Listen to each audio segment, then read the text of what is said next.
Anderson, the teenager who was kidnapped by this awful human being, Jim DiMaggio, Hannah's grandfather, Chris. Sir, thank you so much for joining us tonight. Was this request for a DNA test to determine the paternity of Hannah and her deceased kid brother a slap in the face to you? Yes, it was.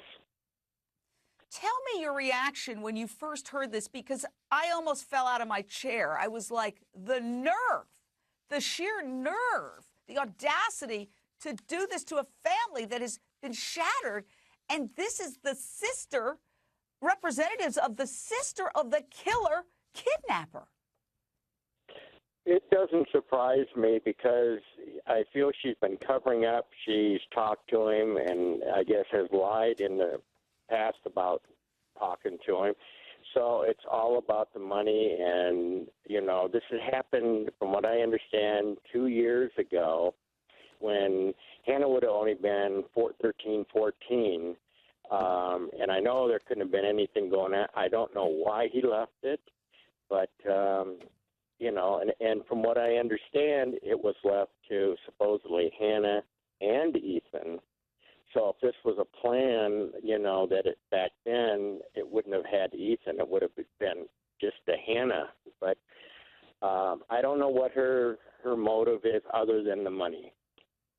Well, let's explain to our viewers, if you could wait 1 second, sir, while we set it up, and then we'll come back to you. We found out that the killer kidnapper, Jim DiMaggio, who is dead, shot by some great sharpshooters, law enforcement, changed his life insurance policy. I think you heard just now, a couple of years ago, canceling his sister as the beneficiary and instead giving the more than $100,000 policy to, we thought it was the grandmother of Hannah, but we're hearing now that some believe maybe it's to Hannah and her kid brother, who is now deceased, instead. But listen to this, and then we're going to discuss it. Expected the grandmother to use the money to take care of the two children. He stated specifically that he didn't want to give it to either parent because he didn't trust them. And this, the pictures, this is the poor man who is now being insulted in this manner. He's lost his wife to murder. He's lost his 8-year-old son to murder. And his daughter, his beautiful 16-year-old daughter, was kidnapped. And now the sister of the criminal who did all this is saying, hey, man, you might not be the dad. It's so outrageous, it blows my mind. And I want to go to John Lieberman for a second, because I know you're as upset about this as I am, before we go back to Chris.